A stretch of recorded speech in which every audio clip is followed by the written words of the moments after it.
Okay, here we are once again, uh, gathered to have a reading of from this particular book that I've written. My name is Odie Hawkins, and the title of the book is Ghetto Sketches 2021. Yes, indeed. Ghetto Sketches 2021. 2021. And I should mention your website is www.odiehawkins.com. Okay, the person mentioning all of that is Salena-Hawkins, Yes. who is my wife, my beloved, my sweetheart, my friend, You got that right. my fellow conspirator. Mm. You have to be careful of her because she might lead you off into Oh, other dang. places. Oh, dang. Okay, now the reading starts. Yes, please. I'm going to suggest for those who have not had a chance to read Ghetto Sketches 21, take my advice. It's a good read, you know. A lot of writers like to suggest, well, what is your best book? And they say, well, something they wrote 10 years ago. I can't say that. This book was the first published book I had in 1972, and I couldn't possibly suggest that that was the best book I'd ever written because it was the first one I'd ever had published. Mm-hmm. And since then I've had, I think, close to 40 other books published, and I would be it'd be hard to suggest which would be the best one. Yes, well, So- and this one was enhanced with the research of the police killings and people who have died since George Floyd. So it's... Oh, okay, so Yeah. you know something about that. Yeah, so it's just, it's, you know, Yes. it's a little bit, it brings the past and the present together as one. I like that. I like that. I hadn't thought about that. Mm-hmm. You see, Mm-hmm. this particular chapter is chapter 4, Okay, which follows chapter 3. all right. So, chilly day in Los Angeles. Mm-hmm. I'm drinking a really hot herbal tea.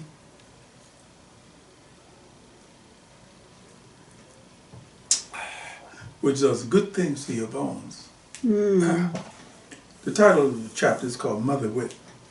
Her hands gnarled at the joints by her only disease, the affliction imposed on her by being born black too soon. Carefully smooth out the ample space between her once blazing thighs, and there the baby is propped up, gurgling up into the only face he will ever know that will contain 400 years of pain, suffering, and pride. And there, on her lap, she sings to him. She sings of the two bookends that make the world, of the 20 fingers that carry the torch of sacred love to the first people, and cries as she sings, sad within the walled up visions of her own hell, reaching out to suffer pain for the pain she knows her grandson will someday face. She cries silently inside, way past the baby on her lap. She seeks peace, crooning wise old love words into the young old head plopped against her milkless breast. Her words are pecan dry, seasoned by a flavored life that has shaped the lines around her mouth, but left her inner spaces, the places which her love, wisdom, and advice come, as sweet and succulent as fresh cut cane. Son, if I tell you a chicken dipped snuff, look under his left wing. You understand that? You understand? Y'all understand that? Even if you speak sign language. Do you understand? Give me a signal. That's understand. You understand that? Turn it. That's, Okay. let's go on. Okay. This is about.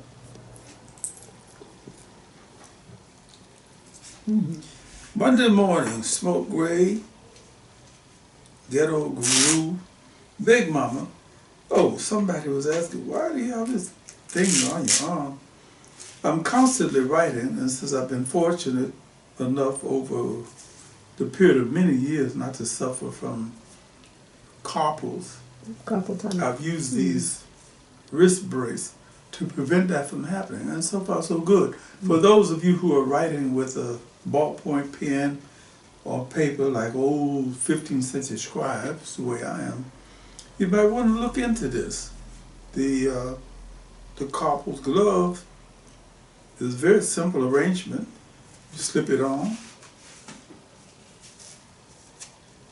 velour the thing there, write 30 books, pull it off, well, lay it aside. Monday morning, smoke blue, ghetto gray. Big Mama sticks her head out of her first floor window carefully. We all know who Big Mama is right now, right? Carefully checks out the scenes of last night's excitement, and minutes later appears on the front porch with a cane-bottomed easy chair, prepared to spend the day recording the happenings for those on the various plantations around town. Bam and Baby June lope up the street looking like prowling wolves, nerves on obvious edge, scowling, light taste of a wake-up shot blowing up the strain in their faces. How do, boys? How y'all this morning? Big Mama sings out warmly. They both turn hostile looks up to the top of the step. Morning, Miss Washington. Morning. She smiles sadly, watching them walk to the end of the block. The mailman slowly trails them up the street, briar pipe jutting out the side of his mouth, wandering through the nooks and crannies of the tenement buildings, and behind him, hesitantly, like a proverbial babe in the woods, a young miniskirted, black rim, eyeglass wearing, ash blonde, blue-eyed, shoulder strap, social, I got carried off in a social worker, obviously trying to find an address.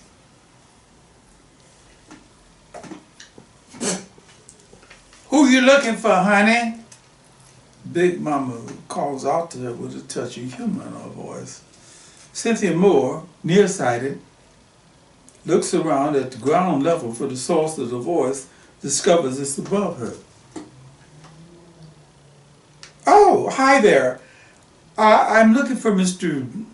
Henry Mayflower. Do you know him? Big Mama checking her out, left eyebrow raised skeptically. Maybe? What you want with him?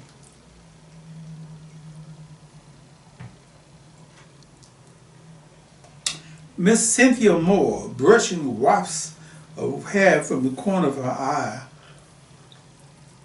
Well, I'm a social worker, and Mr. Mayflower applied for aid last week. You sure you ain't from one of them collection agencies? Who, me? Gracious, no, not on your life. Big Mama double checks her carefully, completely, coldly. Go on down to the end of the block, first house on the corner, first floor. Thank you very much.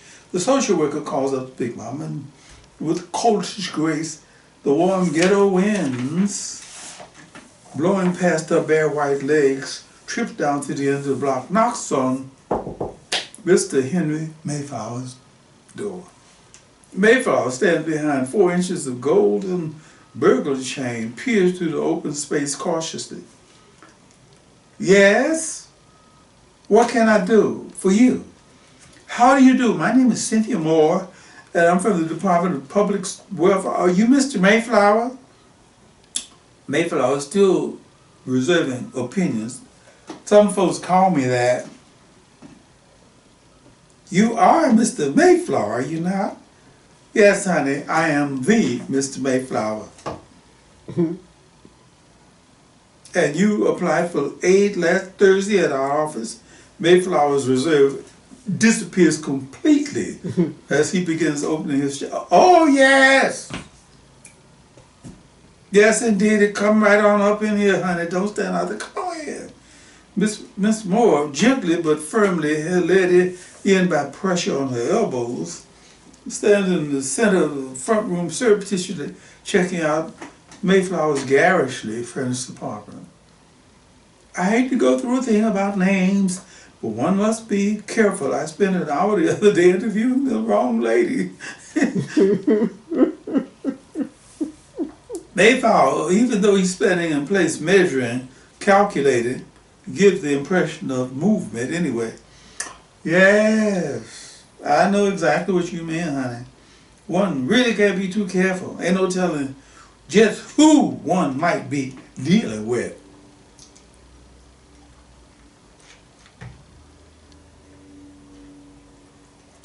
Mighty strong coffee. Mm-hmm. Yes, well now, Mr. Mayflower, about your application for aid. Mayflower, having quickly taken the measure. Cynthia, is that what you said your first name was? Yes, that's right. Mayflower prancing over to pick up a pack of "You've Come a Long Way, Baby" cigarettes. Why do I call you Cynthia and you call me May? I don't really take all that Mr. Serious, that stuff, this Mr. Serious stuff too seriously. What's that cigarette? If you know what I mean. Yes. And then poses his slender, girlish body in a brief, half-fashion model style. Would you like a cup of coffee? Mm-hmm. Mayflower asked, fluttering his eyelashes rhythmically. I just really can't start my day off without that second cup. As you can see, I still got my leotards on. Just finishing up on my exercises, just can't let myself go strong as the competition is out there these days. You want yours black, cream, and sugar, or what? I'll take mine black, thank you. Mayflower, in one light move, starts for the small kitchen area at the back of his apartment. Won't take but a sec. All I have to do is heat it up. Mr. Mayflower, about your application. Can't hear you, honey. Be back in just a sec. Miss Moore stands in the center of the room, drumming her fingers nervously on the back of the notebook clutched to her bosom. Mayflower gracefully re-enters the room, a cup and saucer balanced in each hand, cigarette dangling from the corner of his mouth. Mr. Mayflower, about your application. Oh, yes, my application, yes. Please call me May. Sit down, sit down. We can talk about it over our coffee. Mm-hmm. Mayflower steers Miss Moore to a corner of his sofa, supplies her with coffee and delicate perches on the chair in front of her, legs wrapped around from ankle to knee. I never could be able to do that. Mmm. Mmm.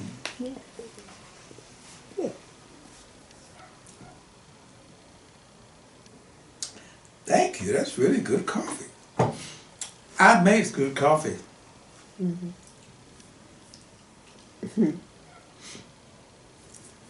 My mother, bless her sweet soul, taught me how. She used to use eggshells, you know, to settle the grounds. Mayflower pauses for a quick sip of coffee and suddenly stares at Miss Moore in a wild way. Honey! Where on earth did you ever get that lovely purse? I knew there was something on you that caught my eye when you first walked in the door. There's only one like it in the world, Miss Moore informs Mayflower proudly. A little old lady made it for me in Sicily. Sicily, you say? Yes, I was there last year with my parents. Madrid, Lisbon, Florence, Rome. Do you know Sicily, Mr. May? Now, honey, no more than I read and pay in the news. I am planning to go there, though, someday. Are you really? Uh-huh. Mm-hmm. Really beautiful place actually, but very, very poor. I mean, you know, in comparison to America. Well, I can skip Sicily. I got sure enough poverty right here. Lord knows I don't need to be going nowhere else where they got more folks that's poverty stricken. Miss Moore squirmed slightly in the corner of the sofa. I can certainly understand that. Now then, about your application for aid. Cynthia, would you like to care for another cup? You're welcome to it. No. Thank you. It's delicious, but I really must get some information and then go, May. I have 6 other applicants to see before 1 o'clock. As they say in Screen Bay terms, cut. Mm-hmm. Father Love, neighborhood clairvoyant, and self-styled divine character, turns the corner, majestically attired in the latest fashion, strolls grandly up the steps and to the apartment building across the street, heading for Sister Sadie, apartment 107. Cut. Mayflower, taking a quick peek through his lacy curtains at Father Love, stifles a sarcastic laugh and turns back to Miss Moore. Just go ahead, ask away, honey. I got all the answers. Cause, excuse me, I just don't know where my man is sometimes. I left the coffee on the burner. Mayflower flies to the kitchen. Miss Moore's words follow her out. What I have to find out is Mayflower returned, dabbing at his hands with a paper towel. Yes, Cynthia, honey. Now, what were you saying? Coffee perked all over the stove. I'm going to have to... Miss Moore, becoming slightly pissed. What I was going to ask is, what I have to find is whether or not you're eligible for aid. But I know what you have to be eligible, but I know one thing to be certain. I ain't got nothing.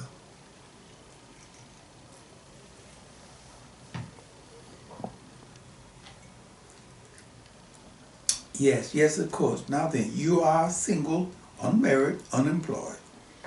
Mayflower graciously perches his buttocks on the edge of the chair, puffing glamorously on his cigarette.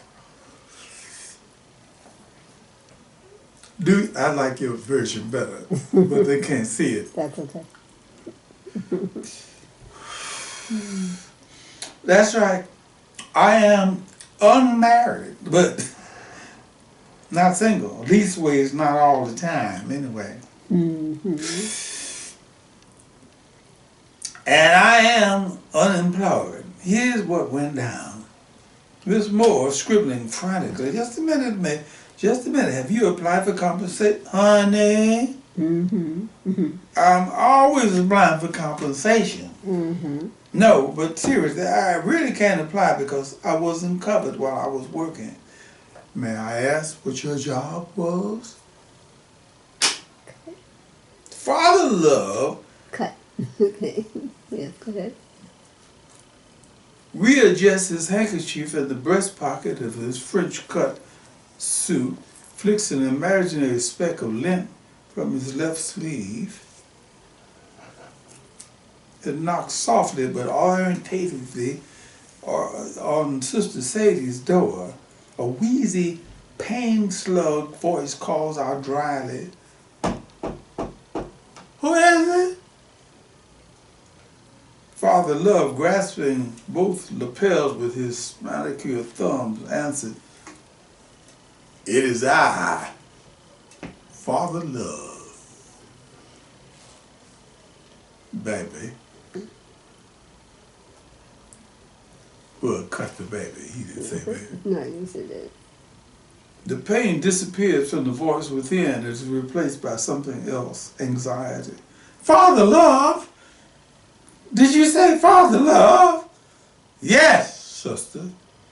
Father Love, he replies, shuffling his gaunt shoulders around in the tailoring of his expensive clothes. Mayflower rushes away to his bedroom, returns in leotards with an album of large glossy photographs. I was doing a specialty number routine over on Grove Street at Nick's place. Ain't these beautiful shots? This pose here. Sister Sadie, a plump, moon-faced woman, moves quickly from the sofa where she's been reading a true confession magazine and sipping a can of brew.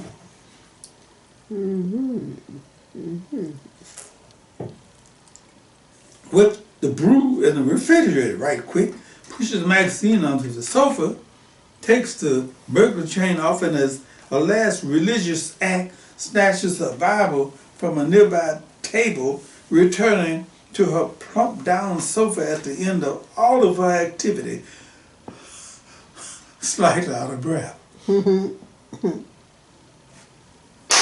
Miss Moore shuffles through the glossy photos, a detached, neutral look on her face. Yes. These are lovely. Now, you say you weren't not a damn thing. I was getting paid every night I worked, but well, I wasn't covered by Social Security or nothing like that. Miss Moore, her detached look replaced by a frown, scribbles on and on. Please, come on in, Father Love, the door is open. Father Love opens the door slowly, pauses in the half-open door dramatically.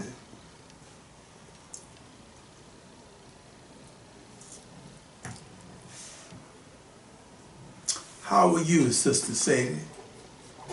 My poor dear sister, Sadie. We missed you terribly last evening at our third triennial grand fundraising dinner. Well, Sister Sadie. Sister Sadie starts off coughing delicately until her open palm. You know, Father Love, it had to be something real serious for me to miss the service. Father Love slowly closes the door and stands with his back to it, staring hypnotically at Sister Sadie's full form.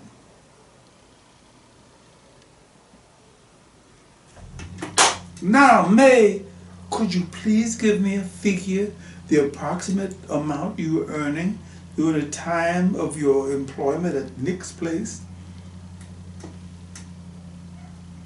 It would be really hard to say, Cynthia, honey.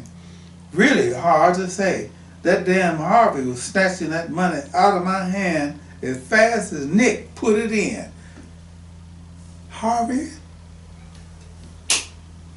Finally, satisfied that the full impact of his entrance has been achieved, Father Love stretched across the small space separating them, peacock-like, bent stiffly to take both his sister's rough, ashy hands in his own as he looked searchingly into her eyes. Is it really serious, Sister Sadie? Are you in deep pain? Yeah, honey. Mr. Harvey, M. Lester, one of the finest men around. You hear me? One of the finest. Miss Moore, a sympathetic smile on her mouth. You say Mr. Lester took all of your money? Every blessed cent, except for cigarette money. Mayflower answered with a little sigh at the end. Why didn't you report this to the authorities?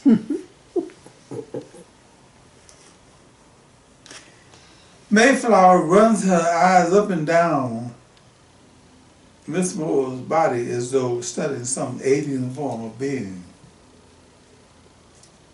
Baby, are you serious? Harvey Lester would have killed me. Sure as I'm sitting here, without even so much as a change of expression. Miss Moore purses her lips thoughtfully for a couple of seconds, flips another form over in her notebook, and scribbles on. Sister Sadie crunches herself against the back of the sofa, inviting Father Love with a silent plea to sit on the edge. He ignores her move and drags a nearby chair over to sit on. Father, I'm so glad, thank you, Lord, that you could come to see me. I've been feeling so bad here lately. Somebody stole my little old television set. I know how busy you are.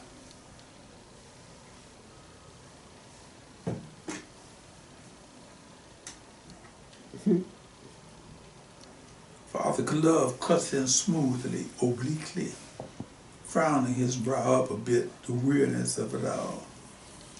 Yes, it's true. I'm very busy in the service of our Father, bless his holy name, but not ever too busy. The comforter, member of my flock, never too busy. Sister Sadie looks into Father Love's face shyly, trying to ignore the fact that they are holding hands. I see now. Let's go on. Do you have some source of income at this time? Honey, I has nothing coming in from nowhere. You hear me? Nothing. You didn't switch the channel that time, but go ahead. Well, yeah, from the balcony. Yes, okay. Well, May, in my opinion, there seems to be a great possibility that our agency might be able to aid you. First, it'll be necessary to contact Mr. Nick, what's his last name? Mayflower, casually cleaning his nails with a matchbook cover. I never did know that fool's name. But the address is 333 East Grove Street. Just ask anybody where Nick's jewel box is. Father Love pulls his left hand out of Sister Sadie's tight grasp and calmly places it on her well-rounded rough breast.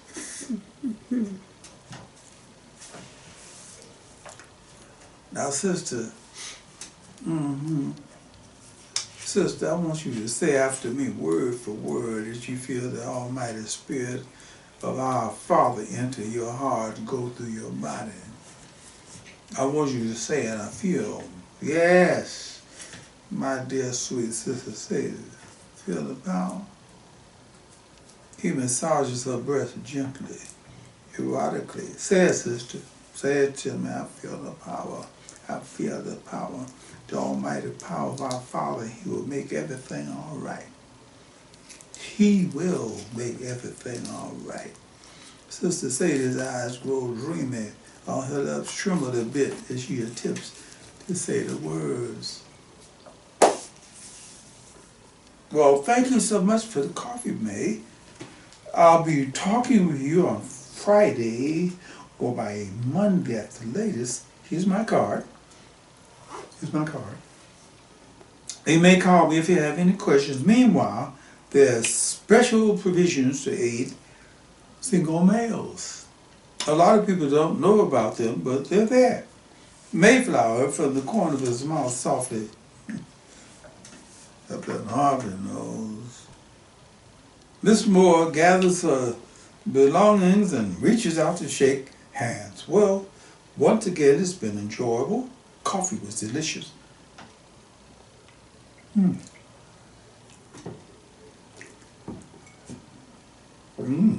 I'll be talking with you.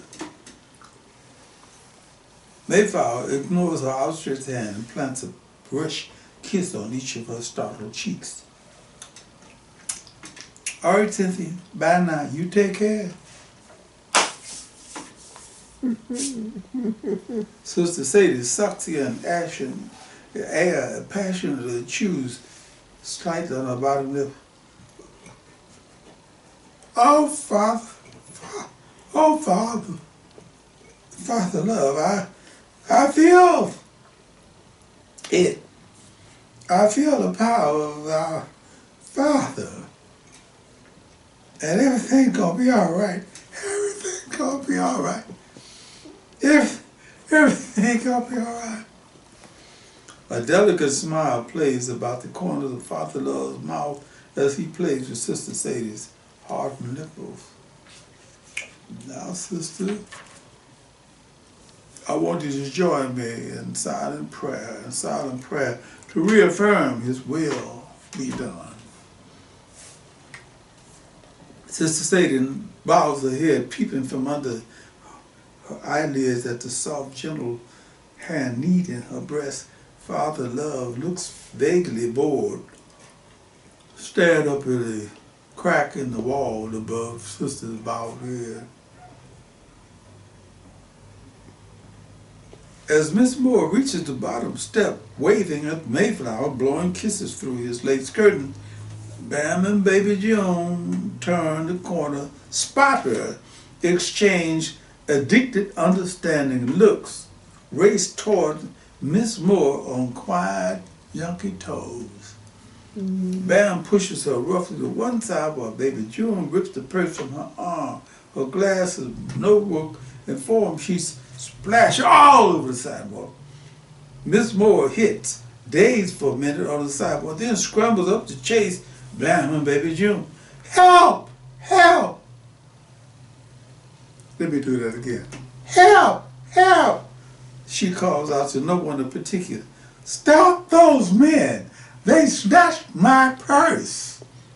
Bam and Baby June reach the end of the block in a dead heat, cut up the alley. Miss Moore, sobbing, stumbles across the street to where Miss Big Mama has coolly observed the whole scene go down.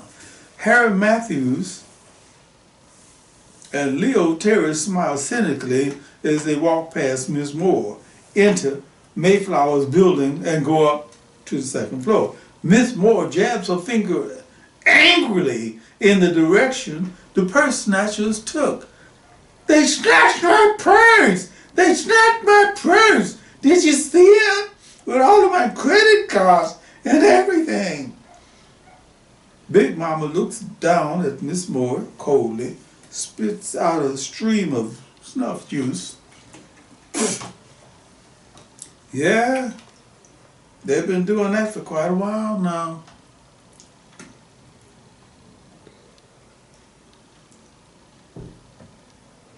They'll probably bought some of that dope and shot it up by now.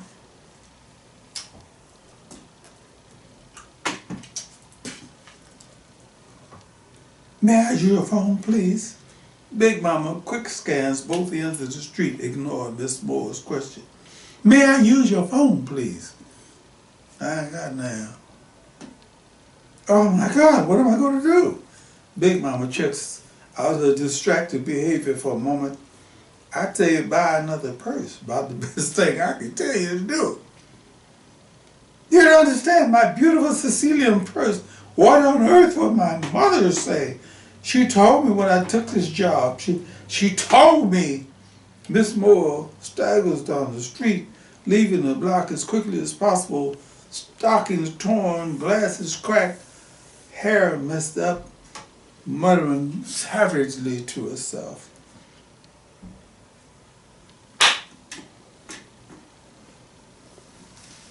I hate to leave you in your hour of trial and tribulation, but I must get on, sister. You will be well enough to be at my side along with the other sisters and brothers this coming Sunday, won't you, Sister Sadie? I do need you to carry on the business of our Father. I'm going to try to be there, Father Love. I feel positive with the Lord's blessings and your prayers. Taco McNeal and slick Rina Dorsey, the talented tenants in the apartment above Mayflower, lean out of their windows in time to see Miss Moore take a bedraggled disappearance. Taco threading the wire ends of a pair of large wheel-shaped earrings through her ears. Looks like Bam and Baby June and ripped off again. Them two niggas was still the sweetness out of virginity cake. Dig who's talking. They exchanged 5 and remained in the window checking out the mid-afternoon scene. Wave down the corner at Big Mama, who returns their wave politely and continue gossiping about people, places, and things. Father Love bends over and suddenly lays a long, juicy kiss on Sister Sadie's full mouth. Quickly retraces his steps to the door. Thank you, Father. Sister Sadie beams at him. Thank you for your blessing. I'm mighty happy to be able to pass along the blessings of our Father. Well, wish I could help others to know the blessings, the blessed powers of our Father.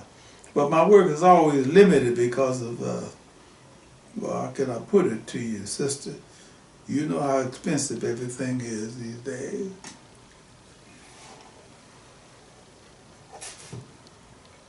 Sister Sadie fumbles down into her ample cleavage as Father Love makes a caterpillar movement back to the sister's edge of the sofa. Father, I know it ain't much, she tells him, holding out a limp, crippled up bill, but it's all I can get right now. Baby June just steals ever since I lay down. Lord, I don't know what I'm going to do with that boy. Father Love plucked the bill from her hand with thumb and forefinger.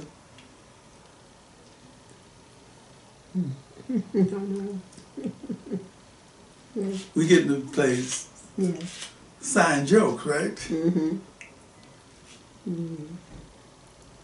Thank you, sister. Thank you. The good Lord bless and keep you for making this small donation in his name. He pecks her swiftly on the cheek and jet shuffles down back to the door. He opens the door quickly, goes halfway out, leans back as though he was forgetting something. Remember, sister. Remember, Lord, the Father loves you. Outside her apartment, he looks disdainfully at the sweat-stained $10 bill, pulls out a large rubber band roll of bills as the 10, and then with a disgusted expression, spits into a brown paper bag of garbage leaning next to the sister's door.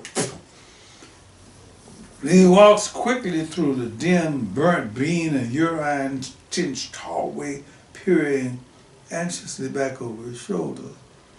He stands on the front step for a brief moment or two, adjusting, sucking an air, looking grand. From across the street, Taco calls to him sarcastic. Hey! Hey, Father Love, Mr. Daddy Love.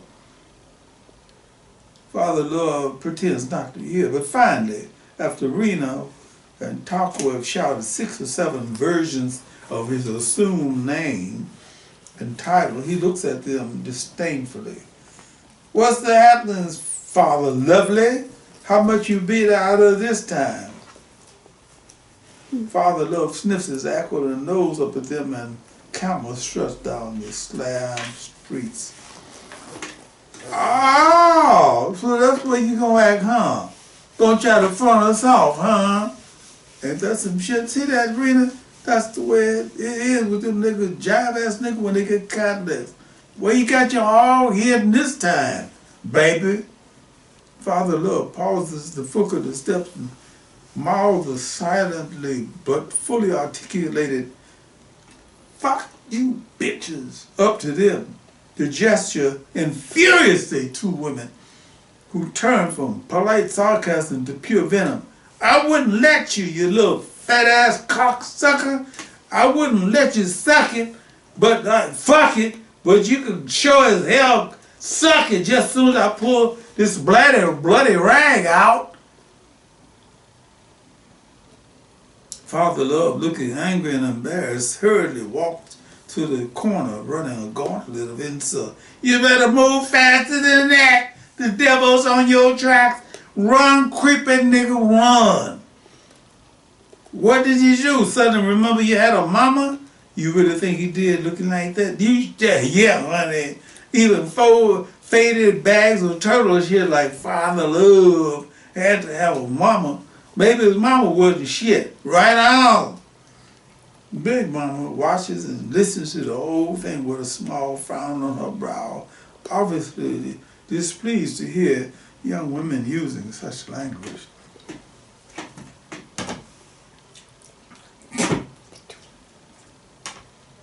So that's how chapter 4 ends. A lot of switching of channels. Yes. Switch channels. But, yeah, one of the things, as you know, that we were trying to do here is make everyone understand that things are not static in dynamic situations. So that while one thing is happening, other things happen. And what I've done over a period of time is had the opportunity to have various theatrical groups, dramatic drama groups, read this. And it's very effective. Yeah. The only problem is that we often have had the disastrous problem of dealing with people who could not relate to the circumstances. I mean, it's very hard to hear a really upper middle class African American man or woman who struggle their whole lives, and please believe me, my heart goes out to them, struggle their whole lives to achieve the ultimate in understanding how Black English, I'm not talking about Ebonics, but how Black English is supposed to be spoken on the south side of Chicago or the west side. And when the brother says, Father Love, for example, well, sister, I'm coming here to offer my, and you want to say, no. Or Taco and Rina, you say, run quick, and they're saying, run. And you think they're talking about Irish dramas. So we have a problem. Those of us who write in an idiom that might be called Africana,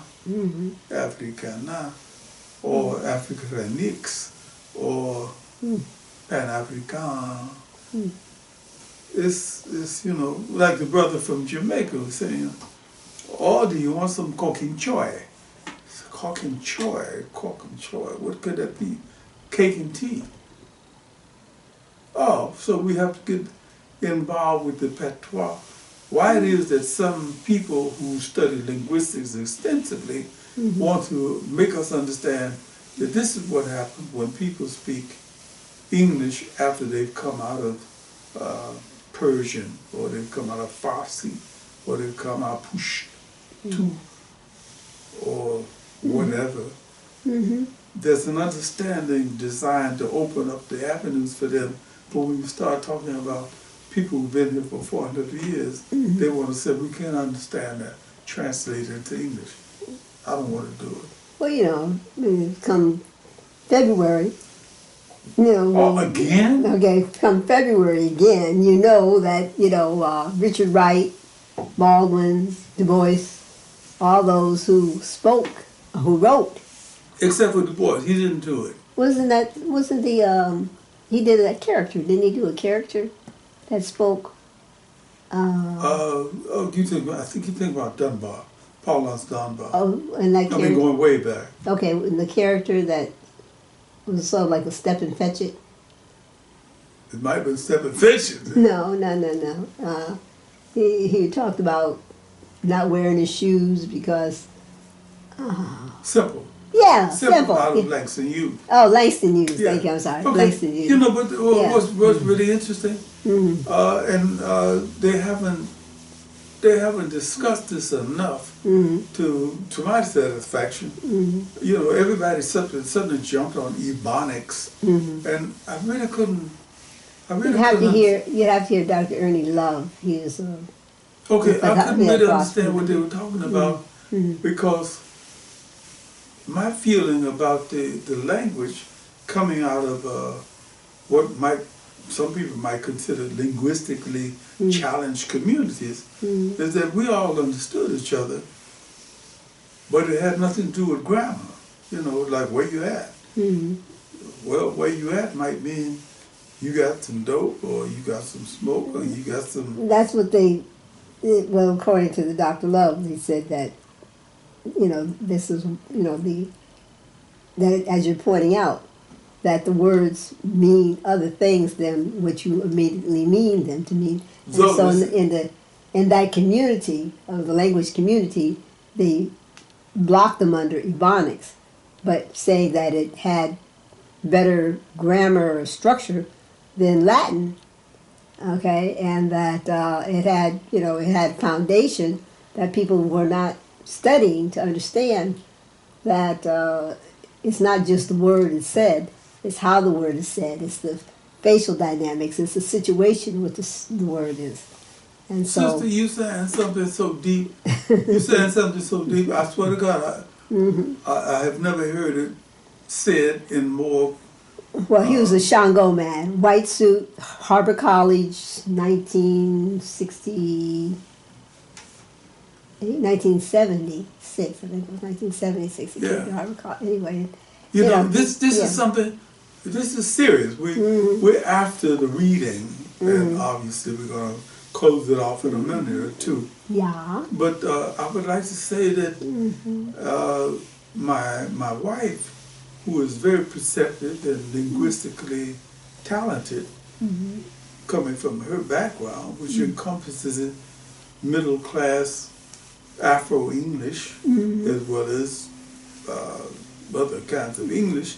I'm certain I've introduced her to some English that may have not been spoken in her home when she was growing up, or was spoken in my home when I was growing up. And fuck that, okay? But what you wind up with is how it is that, because the argument has been made, we need a 1619 linguistically. I'm going to repeat that.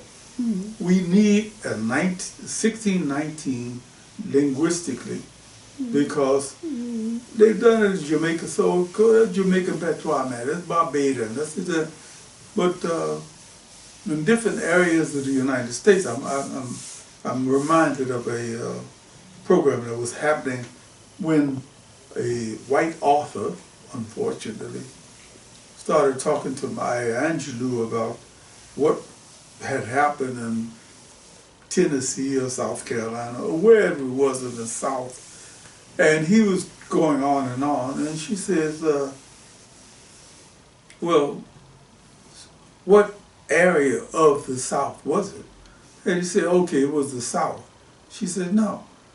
Black people in different areas of the South spoke different kinds of English. In some cases, a lot depended on what kind of people who had enslaved them. So the Tennessee African American could be different from South Carolina African Americans and Mississippi Americans. You know, you could go on and on and on. And no investigation, to my knowledge, has been made about that. So I'm going to leave it go at that, because we're going to go on to a more sophisticated urban environment in chapter 5. And the chapter is called Bow Garden, and it has to do with, it has to do with smoking, La Buena Yerba, and having to do with people talking about their lives in that particular environment.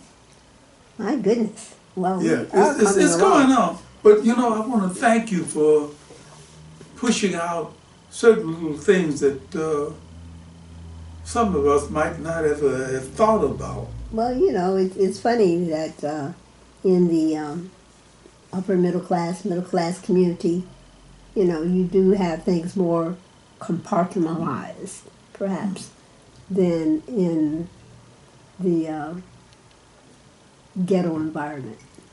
We'll say. Well, look at you, and we don't want to discuss our private lives extensively, but you look at you. I'm coming at a situation where we have a marriage of a woman, a daughter, a faithful daughter coming out of a background of ministers.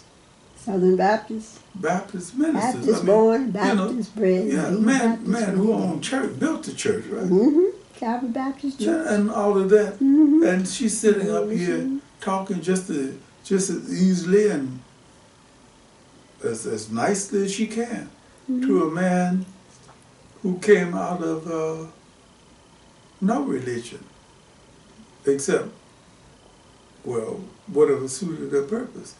For example, my father thought religion was so interesting that he almost decided to design himself a collar so he could get out there and some of that money, get some of that money. That's a big, heavy avenue, that freeway that you're getting ready to turn onto. So I think it's about time.